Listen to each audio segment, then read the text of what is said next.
en Plotier, Neuquén. Tadeo, querido. Voy a contestar con una sola palabra, frío. Frío, Y claro. me voy a abstener a decir eso.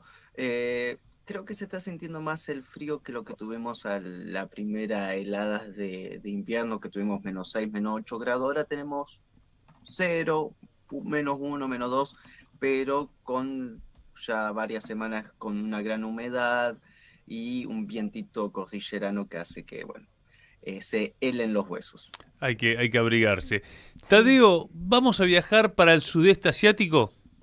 Totalmente. Vamos a dar una vuelta sobre algo que ha estado surgiendo en los últimos días en Tailandia, una coalición bastante interesante en medio de lo que sucede en las transformaciones globales, en los cuales tanto en Radiográfica, en Pia Global, incluso en Encuentro Patriótico, siempre decimos que están dadas las condiciones a nivel internacional para que los pueblos logren desarrollar su industria, para que logren desarrollar un programa nacional Ujú. de industrialización propio, pensar en mente propia y desarrollar los diferentes programas debido a la situación global que así lo permite, más allá de todos los peligros que esto también significa.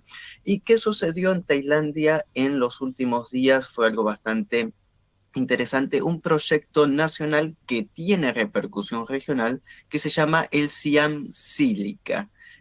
Cuando hablamos de sílica, estamos hablando de todo lo que tiene que ver con el movimiento del silicio, es decir, con todo lo que tiene que ver con microprocesadores, microchip y componentes que van relacionados con la industrialización de la tierra rara. Nos Y suena dentro, porque hemos escuchado en columnas también de Pía Pax Sílica. exactamente, y acá es muy interesante, estimado Lucas, porque por un lado está este proyecto internacional de Estados Unidos de la Pax Sílica, de que, bueno, hay que firmar todos los contratos con las grandes corporaciones de Estados Unidos, que sabemos que no únicamente son empresas privadas, sino que son empresas que responden a los estratos más poderosos de Estados Unidos, dígase principalmente los centros de inteligencia. Y dentro de esta Pax Sílica, que es una especie de Pax Romana, es decir, si vos estás adentro, depende de ellos y no te pasa nada, entre comillas, pero si estás por el otro lado, te atenés a las consecuencias. China, junto con Rusia y otros países, sacaron una coalición de microprocesadores, inteligencia artificial y tecnología de punta que se llama WICO, que es una coalición internacional de cooperación para desarrollo de la IA.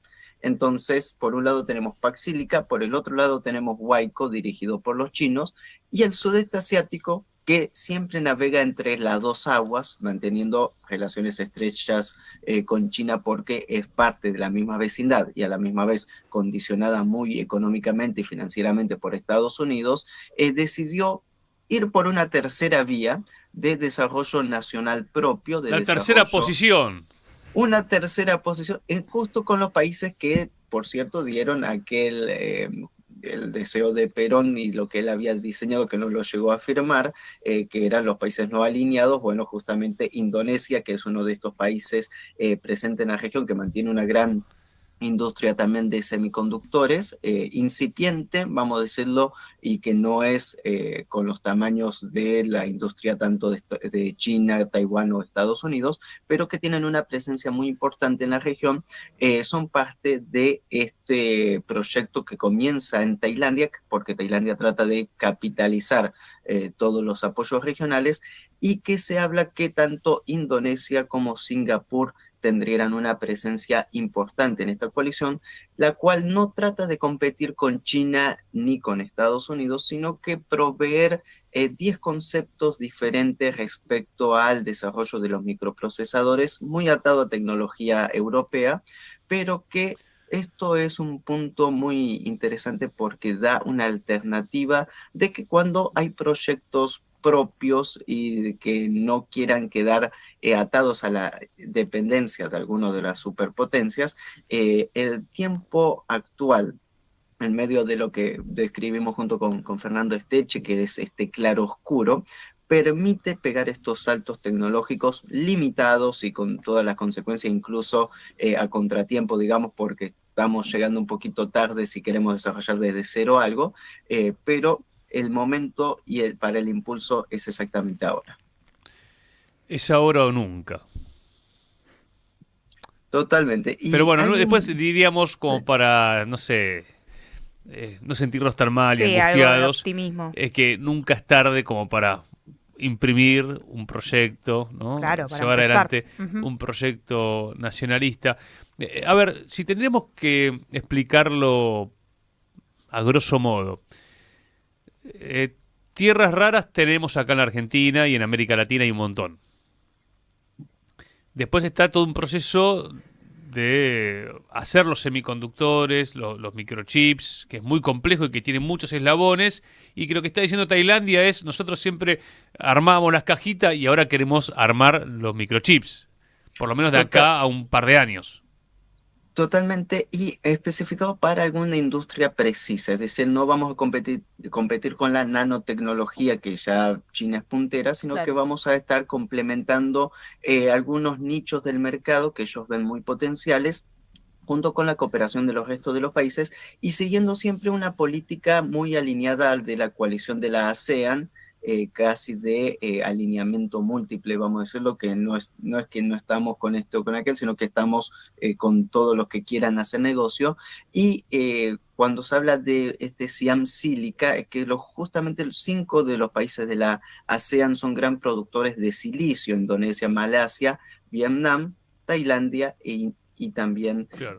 Singapur. Entonces se complementan, tratan de buscar una alternativa propia, potencial para toda la región, potencial también para sus países y en medio de un mercado muy interesante y con los controles que también existen dentro del sudeste asiático. Entonces, creo que es una propuesta muy interesante porque casi había quedado el escenario internacional sobre los semiconductores y los semiprocesadores y todo lo que tiene que ver con la inteligencia artificial en esta confrontación entre la Paxílica y el proyecto chino de Huayco, y ahora resulta que existen otras alternativas también potenciales que lógicamente tienen que trascender y pasar todo un periodo de tiempo, pero que habla sobre esta configuración global multipolar en auge sobre el sur global y las oportunidades que esto también genera en los diferentes países. Y cuando hablamos incluso de nuestro país, de Argentina, recordemos que también la gran cantidad de silicio que se tiene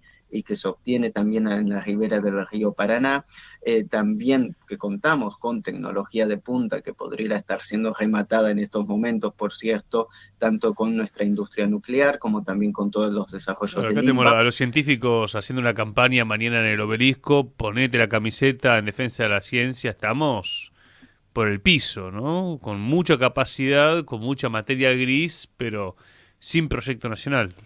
Tadeo, vos ahí en tu nota desarrollás estas áreas en donde este proyecto Cian Silica se va a ir desarrollando, vale la redundancia. ¿Cuáles serían y qué importancia tienen?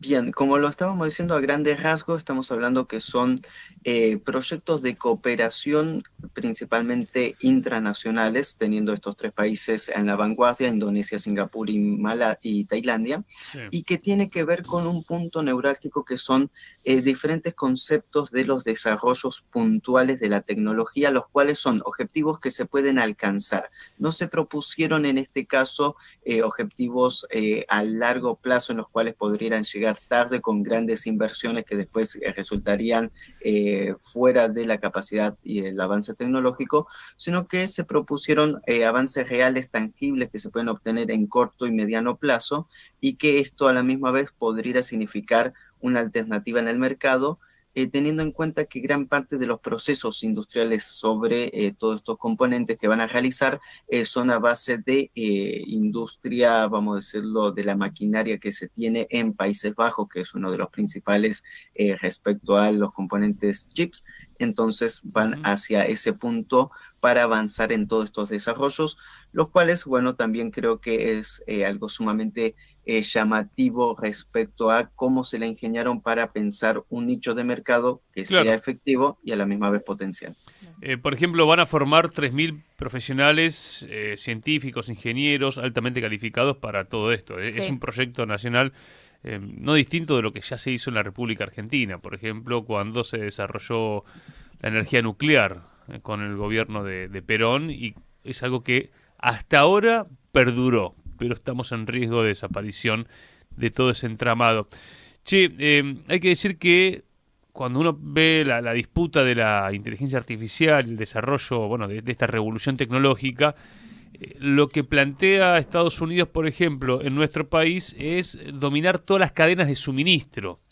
Ahora, si nosotros pensemos en una distopía, ¿no? Un gobierno nacionalista que logra recuperar soberanía, la Argentina podría seguir negociando con Estados Unidos, pero también con China y también con Tailandia, con Malasia. De alguna manera, como hace la cooperativa CALF, ahí de Neuquén, que ayer comentábamos con Fer Gómez, porque la salió a apretar de una manera totalmente, bueno, provocativa, Peter Lamelas, pero lo que hacía la cooperativa CALF es, tiene negocios con Estados Unidos, pero le compra a Huawei porque es mejor y es más barato.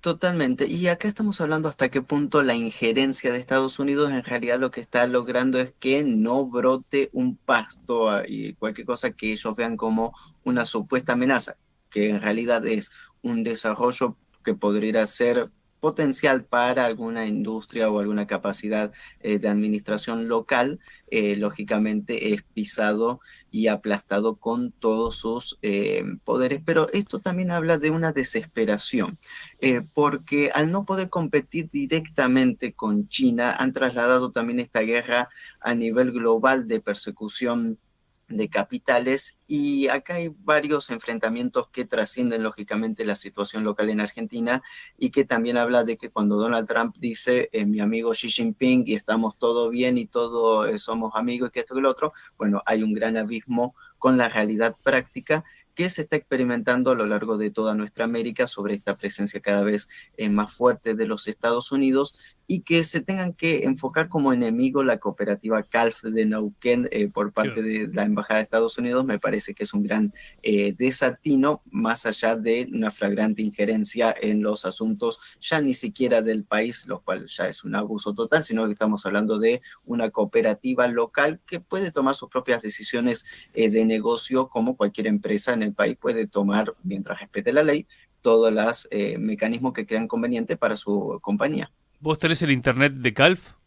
No, nosotros utilizamos el de FiberTel, ahora creo que cambió el nombre personal, pero bueno. Está bien. Porque Gómez sale de una estación de servicio porque no tiene buen internet, claro. Plotier. A ver si le damos una mano a... Le pasamos unos datos, algo. Sí. Pobre Fer siempre se tiene que trasladar para la columna.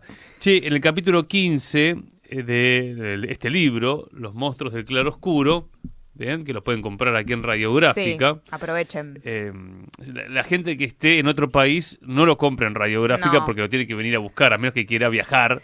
Va a estar complicado, claro. Pues, si no, le pasamos Punto de Encuentro, la editorial o PIA, para que lo compren y se lo envíen, no sé, por un jet privado. Pero en el capítulo 15 dice minerales críticos y la nueva geografía del poder. Justamente acá está la discusión que ojalá tenga la política en la República Argentina, ¿no? Porque tenemos un gran país, pero estamos sumidos en un colonialismo. Ojalá podamos pensar, digo ojalá, somos parte, ¿no? del desafío. El tema es construir la conciencia de qué está pasando a nivel mundial, y también en el conflicto de Calf vemos cómo los chinos responden. La que no responde es la Cancillería Argentina. Sí. Pero no es que los chinos acordaron con los yanquis que se queden con Argentina. Está disputada, ¿no? Que es el concepto que también ustedes plantean en el libro, como para que si hay un nacionalismo que surge y resurge en la República Argentina y nos malvinizamos en el buen sentido, ¿no? En el sentido de pensar en celeste y blanco. En celeste y blanco, tal cual. Podemos negociar con los chinos, podemos negociar con los yanquis, que nos convenga a la mayoría de los argentinos, y lo sumo ahora a los tailandeses, a los muchachos ahí que están diciendo, che, bueno, podemos hacerlo. Vamos a desarrollarnos. En la UOM de Río Grande, que les vamos a contar, pues están hoy con despidos, se juntaron cuando arrancó el kirchnerismo, desarmaron un celular y le llevaron la idea al gobierno nacional. Acá podemos hacer esto, que era un ensamblaje. Después se fueron agregando capacidades, pero cuando se vaya a Milei, cuando logremos salir de este experimento, vamos a tener que hacer eso, con creatividad. ¿Cómo podemos reinsertarnos en las cadenas de producción mundial? ¿O no es así, Tadeo? Totalmente, y acá estamos hablando también de la necesaria comprensión de la realidad global. Como comenzábamos la columna, el tiempo es ahora porque se permite, todavía existe este claroscuro, este gris, que Claro. permite que los países puedan desarrollar proyectos nacionales propios, pensando en su desarrollo, pensando en lo que le conviene, sin renunciar tal vez 100% por medidas ideológicas A, B o C, sino que empezar a navegar para la conveniencia y para el ganar del país. Entonces, eso existe. Tailandia lo está haciendo actualmente con este proyecto nacional, lo está haciendo la ASEAN en su conjunto el sudeste asiático y lógicamente, más allá de recuperar lo más antes posible a la Argentina soberana, también no únicamente quedarnos con un desarrollo nacional argentino, sino con la cooperación y colaboración a nivel regional, lo cual es necesario para crear un marco de entendimiento, un marco de defensa y un marco también de desarrollo, vamos a decirlo, estratégico en conjunto, pensando hacia el futuro y pensando también cómo evoluciona la escala global, en los cuales vamos a tener bastantes conflictos también que van a ir moviéndose también por estos lares. Entonces, para tener en consideración y para ver estos ejemplos que empiezan a salir a nivel global, que son sumamente interesantes para tener en consideración y también para su estudio. Tadeo, querido, gracias. Fuerte abrazo, querido Lucas, que tengan excelente martes todos ustedes. 6 minutos han pasado de las 10 de la mañana.